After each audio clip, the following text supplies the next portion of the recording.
All right. Welcome to Lecture 4. I'm trying something new. I'm going to have a little audio, and I hope it works out okay. And I also have a mic.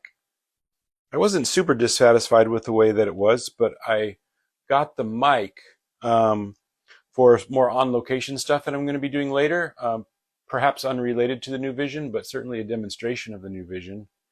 And so I have it here because I'm going to do some audio, and I want as few glitches as possible. It's kind of late. I'm anxious to get this out there. So here goes, Lecture 4. Lecture 4, the topic is meaninglessness. And for this, we're going to draw upon the most concise statement about the new vision I've ever seen. It's from Allen Ginsberg from 1944, and it goes like this. The new vision lies in a highly conscious comprehension of universal motives and in a realistic acceptance of an unromantic universe of flat meaninglessness. Does that sound bleak or what? How is this possible? And how does this relate to what we've learned about the new vision so far? That's what I'm going to tie it all together, hopefully. So here goes.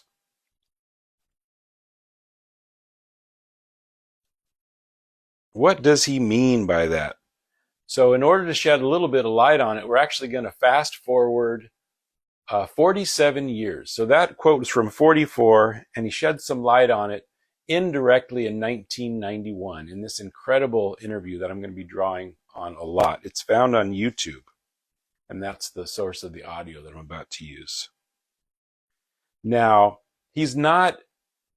you'll see, he's not, what he's shining a light on is the idea of unromantic meaninglessness. He's not taking apart this quote, but it's so direct and clear in its own indirect way that it's obvious, to me at least, that these conversations have been ongoing. There was, the spring or winter, spring, and summer of 1944 when then Kerouac and Lucian and Ginsberg were newly friends. They were having these long conversations, and the new vision was born then. Now, Lucian, as we know, had his problems starting in August when he killed David Kammerer, went away to reform school for 2 years, and was never really in the public spotlight because none of them were famous in 44. But he withdrew even more, even from the possibility that he might be in the spotlight by, getting a steady job, growing a mustache, not wanting to be the pretty boy, and just had a regular job for the balance of his career. But they remained friends, and these conversations must have continued because it feels very fresh even in 1991. And if anything, it's taken on more intensity.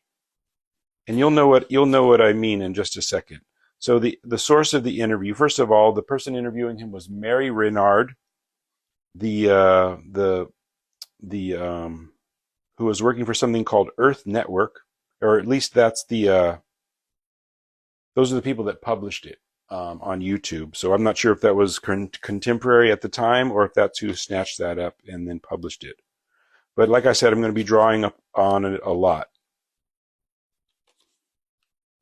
And what it also shows is a remarkable philosophical continuity from that quote about the new vision to what he's saying in 44.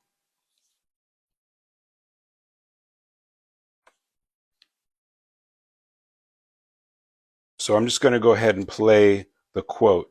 But keep in mind these two words, unromantic and meaningless. And I'm hoping that this nice little mic is going to help this come across to you guys a lot better than it otherwise would. Here goes. Earlier you said to me that monotheism is mental fascism and that the religions and constructs arising from it are the curse of the planet, the cause of conflict and war. Do you believe in God? Absolutely not. And I don't think any of these substitute words are any good either, but if you don't use God. See, the nearest I would get to say is because there's no God, everything is sacred. I.e., this is it. There's no God, but this is it. Do you believe that everything is God? No! Don't drag that dirty old dog in again. I keep trying to tell you. It's a mind-bending piece of verbal blather. Okay, we're going to pause right there. I had to play that because there's no way that I could have imitated his vehemence on that point. So, we went from dark to darker, right? Isn't that the case? I mean, the universe is an unromantic, what does he say? Realistic acceptance of an unromantic universe of flat meaninglessness. It's like, wow, that sounds almost scary. It certainly sounds godless, if at best. And there he is. There he is proclaiming the fact that he's an atheist. Well, let's dig a little deeper.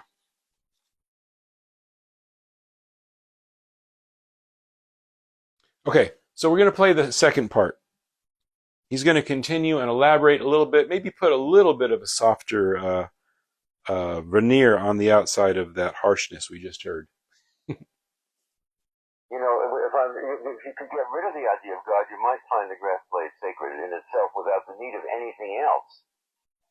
Things are symbols of themselves, and you might empower the grass blade, but if you're going to say the grass blade is God, you're taking all the power away from the grass blade again. Is that what you meant by your poem, Holy, Holy, Holy? No, I was saying, at that time, I was a deluded idiot thinking that there was a God. And I was trying to base it on that. Fortunately, I was a little evasive about it so that it could be applied to non-theistic attitude also. My instincts were right, but my vocabulary was faulty. You've been a Buddhist for 25 years. Does Buddhism acknowledge a connection to creation? What is your view of creation? The grass blade's empty. Okay. Instead of full of schmirchy feeling, the grass blade is empty in itself, and it's standing up there empty and completely real, and doesn't need a reference outside of itself. Me too. I'm completely empty and completely real, and I don't need a reference outside of myself. Okay.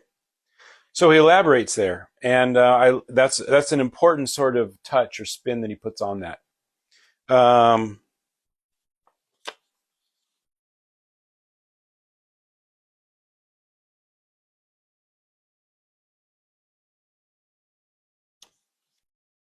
still experimenting with my analog Microsoft Excel. So, like many listeners, I think, Mary, the interviewer, she wants to probe a little bit because it does sound kind of bleak. And he sounds a little bit angry about the possibility of the existence of God. Or at least the way that the concept of God has been used against the people historically. So she go, okay, so you don't believe in God. What about creation? Later on, she says, what about the collective unconscious? He's not a big fan of that either. He feels like it's a code word for God, and he's not into it. And as he just said, it's a mind-bending piece of verbal blather. And on the topic of collective unconscious, he says, it's a big bugaboo word, substitute for God, sentimentalizing the universe. See, now going back, see, unromantic. So it's taking the sentimentality out. That's what the new vision is trying to do. Why does he say there's no God? As he elaborates further, and I'm going to paraphrase from now on, but he says that the meaning merchants, let me make sure this thing doesn't time out. The meaning merchants sentimentalize the idea of God in order to control the people, in order to bring attention and notoriety and fame to themselves. And then he goes on, as I mentioned, about the blade of grass. So we're actually going to step back and we're going to go to lecture 1. because the main thesis of all of this stuff regarding the new vision is the point that I'm making is that we can become the art. I drew a distinction between the artist who is a recorder and the person that is an embodiment of the art themselves. The Lucian Carrs, the Neil Cassidys, those are the people that, by many, many accounts, to be in their presence was to bring a feeling of being in the presence of the divine. And this is exactly the point that Alan's making about the blade of grass. Not only is it empty, but as he put it, it's a symbol of itself, and it needs no outside reference. And in fact, he said that about himself just then. He said, how did he put that? Totally empty, totally real, and I need no reference outside of myself. And neither does the blade of grass. So that's what links the new vision with this rather bleak idea of an unsentimental, unromantic universe of flat meaninglessness.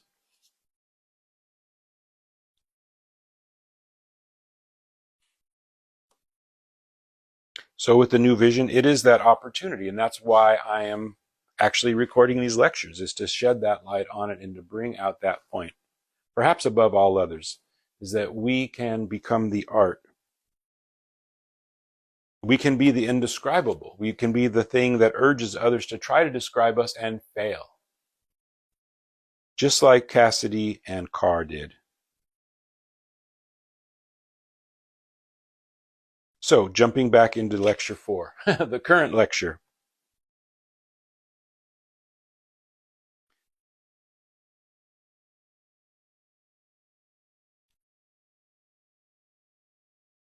So if there's meaning, what does it mean to be meaningless? Well, meaningless means to be free of the sentimentalization of things. You can highlight the thing, as he did in pointing out the idea of the blade of grass, as sacred. See? He's talking about what many people will term God, but he's basically saying the dignity of the thing is not in the description. It's not in the meaning that we put on it. It is in the dignity and the sacredness of the thing itself without commandeering the terminology for the sake of manipulation. In other words, it's part of an undifferentiated whole. Going back to the lecture that lecture 3, the last one, that when you divide into a counterculture, you're creating a difference, you're creating a schism, and you're creating that schism ultimately in your own psyche. You're saying, I am this, I am not that other thing.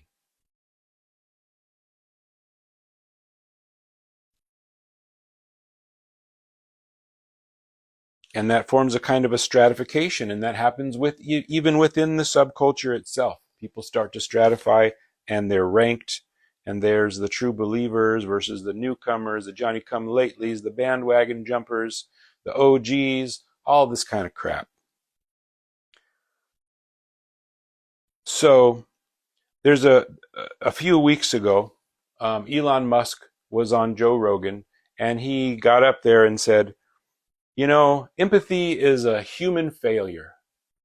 There's too much empathy in the world. He didn't categorically rule it out, but he basically said it's a problem. And I'm going to treat that statement the same way that I'm about to treat Alan's statement about meaninglessness. And here's how I'm going to do it. You have to look at the person in their lives to understand what they mean. So, how much empathy is a good amount of empathy? Well, you look at somebody like Elon Musk, who has the ability financially to end poverty many times over on planet Earth, and he's not doing it. So, whatever else he might be doing, besides shooting things up into space, that's not a priority. So, if he leaves room for some level of empathy, it isn't very much. Well, what did Alan do with his life? Well, the fact is, he did a lot of very meaningful things, including taking care, as I mentioned in the last lecture, taking care of his poet friends who weren't quite that able to function in a capitalist society, making sure that he split his reading fees and his royalties with them. Made arrangements with his publishers, City Lights in particular, to send money to Gregory or whoever else needed it. Put up Harry Smith in his own house. Took care of a lot of people.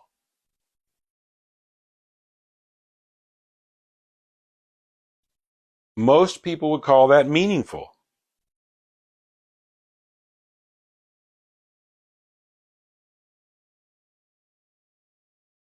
But here's the thing. He didn't burden his good acts with meaning. He wasn't trying to call attention to himself. He didn't hang his ego hat on them. There's a scripture in the New Testament where Jesus says, don't let your right hand know what your left hand is doing. Be undifferentiated in that way, or differentiated, I guess you could say. Don't divide yourself against yourself by trying to call attention to what you do. Just do it. Ignore the meaning and don't let it inflate you.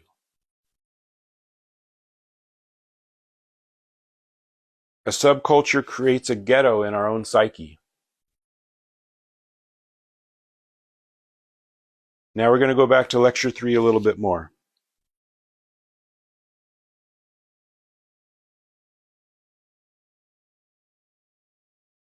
And Alan actually, and there's another quote in here from that YouTube that I was just playing, where he talks about, he breaks down various subcultures. I'll probably do an addendum. I want to get that audio too, because he does it in a very interesting way. But he basically goes through multiple subcultures, and he says that poetry for gay people is a drag because it's only speaking to that audience, whether it's black, whether it's whatever it might be, environmentally focused. He says it's a drag because it's only self-referential. And he says that you can use a little bit of humor to jump out of that, but you have to get into the big stage. You have to get onto the big stage, as I talked about in lecture 3. But he knocks subculture poetry one at a time, and he's making exactly the same point that I'm making.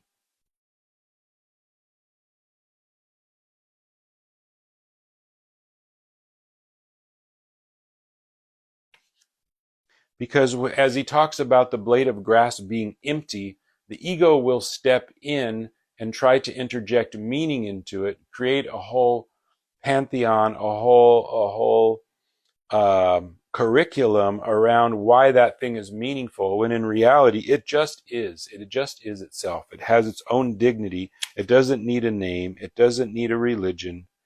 And it doesn't need a God in that sense.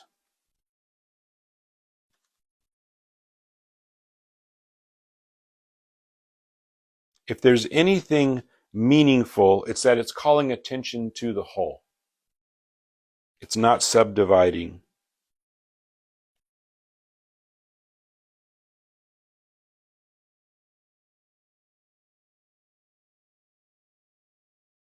And he says, everything is sacred, and that's the point. The point is that everything is sacred, so you can't divide it and slice and dice it.